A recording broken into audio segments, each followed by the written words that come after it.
अब हम लोग देखेंगे सूचक के बारे में। ठीक है, सूचक क्या होता है। इससे पहले हम लोग अम्ल और क्षारक के गुण धर्म के बारे में जान चुके हैं। सूचक क्या होता है एक बार देख लेते हैं। सूचक किसी दिए गए विलयन में अम्ल या क्षारक की उपस्थिति को दर्शाता है। इनका रंग या गंध अम्लीय या क्षारक माध्यम में बदल जाता है। ठीक है, सूचक का मतलब क्या होता है कि जैसे मान लिया अगर हमें कोई एक विलयन दे दिया जाए और पूछे कि बताइए कि ये विलयन जो है वो अम्ल है या क्षारक है, तो हम क्या करेंगे, हमारे पास जो सूचक होगा उसके ऊपर वो विलयन गिरा देंगे। तो विलयन गिराने से सूचक का रंग क्या होगा, बदल जाएगा। ठीक है, अम्लीय में कुछ और रंग होगा और क्षारीय में कुछ और रंग, यानी रंग बदलकर हमें अम्ल और क्षारक की उपस्थिति को बताएगा। ठीक है, अच्छा दूसरा क्या बताएगा कि उसका गंध बदल जाएगा। मतलब पहले से जैसा उस विलयन का गंध था उससे दूसरा टाइप का गंध हो जाएगा। हो सकता है तेज गंध हो जाए या हो जाए उससे कम गंध हो जाए। यानी कि सूचक जो होता है वो रंग बदलकर और गंध बदलकर किसी विलयन की अम्ल और क्षारक की उपस्थिति को बताता है। ठीक है, इसके बाद सूचक कितने प्रकार के होते हैं, तो 3 प्रकार के होते हैं। पहला होता है प्राकृतिक सूचक,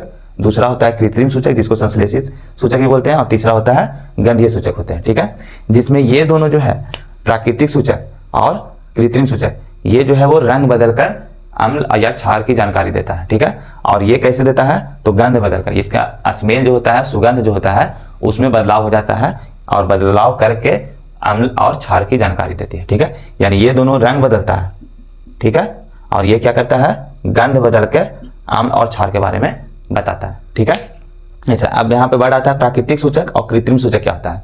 तो प्राकृतिक सूचक जो हमें पेड़ पौधों से सूचक तैयार, यानी पेड़ पौधों से बनाए जाने वाले सूचक को कृत्रिम प्राकृतिक सूचक बोलते हैं। ठीक है, और कृत्रिम सूचक किसे बोलते हैं, तो जो लेबोरेटरी में बनाए जाते हैं, यानी मानव तैयार करते हैं उसको खुद से, तब उसको बोलते हैं संश्लेषित या कृत्रिम सूचक बोलते हैं। ठीक है, और गंधीय सूचक भी प्राकृतिक सूचक ही होते हैं। ठीक है, जब हम इसको डिटेल में बारी बारी से पढ़ेंगे तो उस पर देखेंगे। ठीक है।